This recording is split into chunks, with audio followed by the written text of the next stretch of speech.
सुनो, D block elements की property में आप देखने वाले हैं फॉर्मेशन ऑफ एलॉय। क्वेश्चन ऐसा पूछा जाता है इसमें कि जो डी ब्लॉक एलिमेंट्स हैं वो एलॉय का फॉर्मेशन इजीली कर लेते हैं। उसका अपन को रीजन देखना है। डी ब्लॉक एलिमेंट्स काय का फॉर्मेशन कर लेते हैं, एलॉय का। तो उसका रीजन क्या है? ठीक है, तो उसका रीजन है, देखो, d block elements, small d बनाना है यहाँ, कैपिटल नहीं है।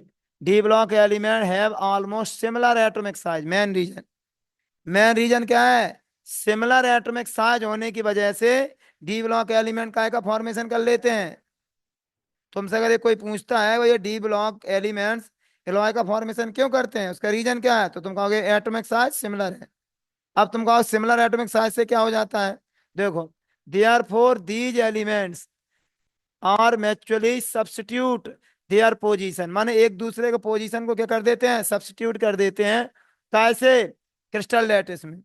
इन द क्रिस्टल लैटिस, माने क्रिस्टल लैटिस में पोजीशन को क्या कर देते हैं, सब्स्टिट्यूट, माने एक दूसरे को रिप्लेस कर देते हैं। रिप्लेस क्यों कर लेते हैं? क्योंकि एटॉमिक साइज सिमिलर है। इन दिस वे, इस तरीके से मैनी एलॉय का क्या हो जाता है, पॉसिबल है क्या, ट्रांजिशन मेटल से। और the alloy formed are relatively hard and high melting point and corrosion resist, ये इनकी प्रॉपर्टी है। काय की? एलॉय। एलॉय कोरोजन रेजिस्ट होती है, माने इनमें रस्ट नहीं लगेगी, कोरोजन नहीं होगा इनका, कोरोजन रेजिस्ट है। मेल्टिंग पॉइंट हाई है, और कैसी है, हार्ड है। ये एक्चुअल में प्रॉपर्टी है काय की, एलॉय की। एलॉय का मीन्स क्या होता है, it is a homogeneous mixture two or more metals, to और, देखो, कंपाउंड नहीं कर कहीं मेटल्स। ब्रास है, copper and zinc, bronze, copper and tin, gun metal, ठीक है, गन मेटल जो हटा दिए, स्टेनलेस स्टील, आयरन, क्रोमियम, निकल, मैनहूर। इसमें थ्री एलिमेंट है, ये बहुत कम क्वांटिटी में हो, ठीक है। तो ये क्या है, टू और मोर मेटल्स का क्या है, होमोजीनस मिक्सचर है। तो ये एलॉय समझ गए हैं, ठीक है। अच्छा, अब देखो, formation of industrial compounds, formation of, इसे हम डायग्राम से और समझ सकते हैं, किसको, एलॉय को। कैसे? जैसे ये प्योर मेटल्स हैं, ये प्योर मेटल के क्या है, एटम्स हैं। कॉपर के मान लो प्योर, ये प्योर मेटल है, क्या है। और इस कॉपर को हम चिंक से क्या करते हैं, रिप्लेस। तो एलॉय देखो, जैसे ये कॉपर है, इसके बीच बीच में क्या आ जाए, जिंक। कॉपर के एटम को किसने रिप्लेस कर दिया, जिंक के एटम। फिर ये कॉपर आ गया, फिर कॉपर के एटम को किसने रिप्लेस कर दिया, जिंक ने। किसने? तो इस तरीके से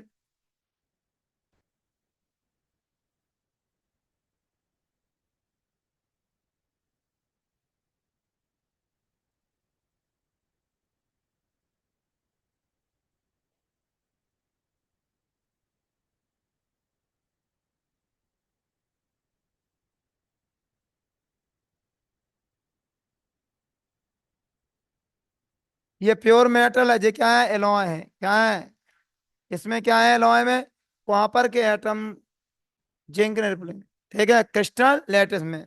तो एलॉय का फॉर्मेशन हो जाता है। अब आ जाओ, फॉर्मेशन ऑफ इंडस्ट्रियल कंपाउंड। ये इंडस्ट्रियल कंपाउंड्स क्या होते हैं, ये देख लो।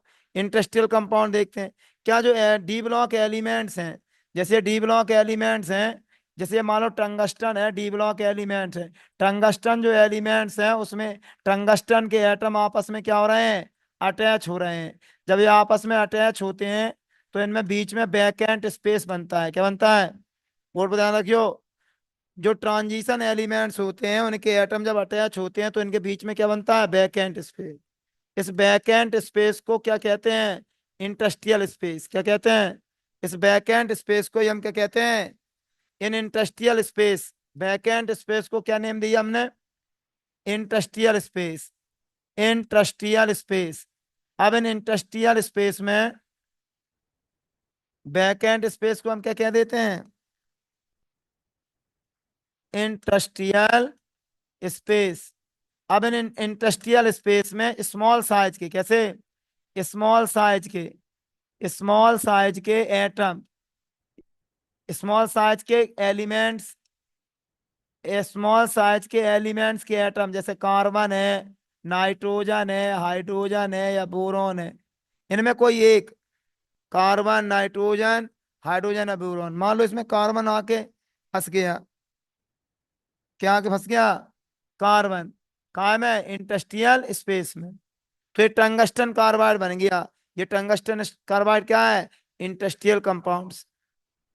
ऐसे स्टील भी क्या होती है, स्टील में आयरन के एटम होते हैं, उनके स्पेस में कार्बन फंस जाता है, क्या फंस जाता है, ऐसी बोरॉन स्टील है, उसमें आयरन के बिटवीन का फंस जाता बोरॉन। ऐसे मैनी इंडस्ट्रियल कंपाउंड का फॉर्मेशन कर लेते हैं कौन, डी ब्लॉक एलिमेंट। यही देखो बताया गया, देखो the d block element form large number of industrial compounds, these compounds small atom such as hydrogen, carbon, boron, nitrogen occupy space, vacant space को ही कहा तो occupy space, which is the present in crystal lattice. Industrial compound are very hard and rigid, ये very hard होते हैं और rigid. ये example है स्टील, बोरॉन स्टील। इतनी बात क्लियर है। अच्छा, ये इनके आगे डायग्राम देख सकते हो, ये देखो,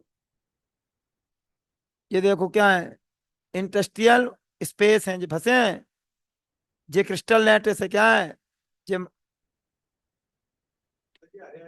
ये जो ग्रीन ग्रीन कलर, ये कलर दिख रहा है, ये कहाँ है, ट्रांजिशन एलिमेंट्स हैं। और ये बैकेंड स्पेस में क्या फंसे हैं, स्मॉल साइज के एटम, तो फॉर्मेशन ऑफ इंडस्ट्रियल कंपाउंड, ठीक है। लेकिन ट्रैप एटम्स फंस गए हैं, ट्रैप हो गए हैं स्मॉल साइज के, या हाइड्रोजन हो सकत, बोरॉन हो सकत, कार्बन हो सकत, स्मॉल साइज के एटम। और ये एलॉय देखो, ये प्योर मेटल है, फिर जब रिप्लेस करता है तो ये क्या बन गई, एलॉय। कोई प्रॉब्लम है, अब ये डायग्राम बना ले, जल्दी करो।